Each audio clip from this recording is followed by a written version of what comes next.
Alright everyone, I'm just making this video just to show you what's going on with this Homer software. So when you do set it up, in here you put the project name, author, you can put a description in it. I think this part here is to do with the payback. So once you do that, you actually put in your area. So I'll put Mount Morgan, the dam in.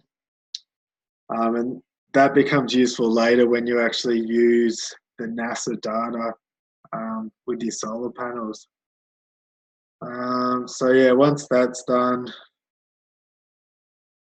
there's a generic way to set it up, but because I've already set it up, I can't show you. And you just put in a couple more bits of information. And for my plant so far, our plant, I've just put in this generator. I think it needs to be in there to work, so that might get moved for later.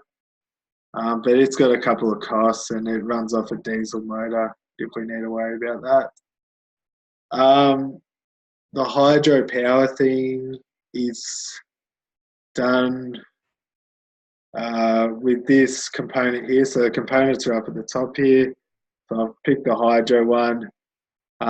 With these figures, I've just made them up for the moment. So hopefully we can calculate something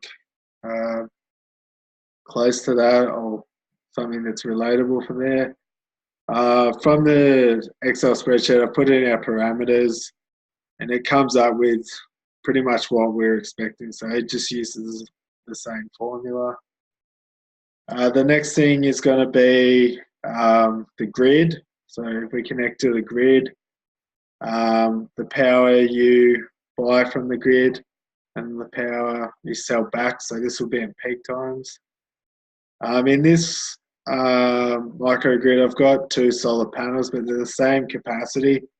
So it's just, when it does the assessment, it's just looking at, is it worth having, one size of solar panels or another size? So half the size or double the size. So yeah, I've just put in 20 megawatts for both.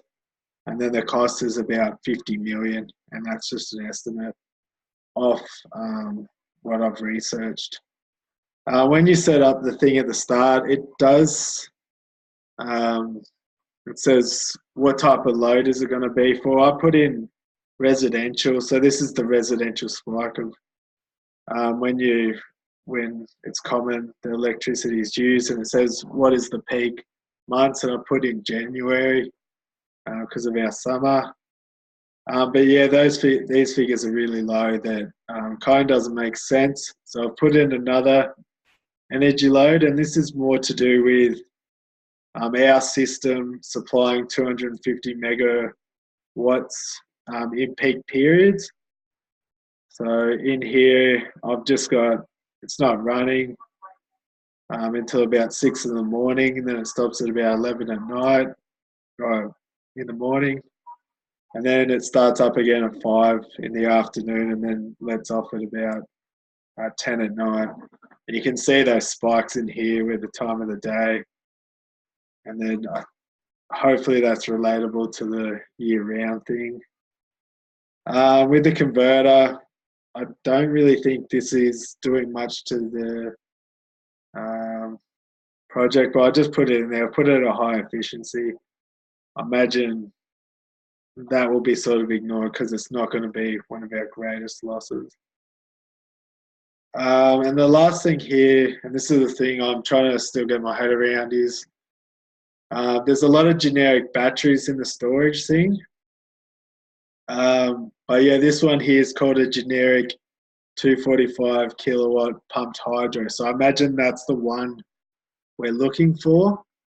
But because it's that size, I've had a quantity of 1,000, and then this price here was already produced in the software, so I'll just go with that.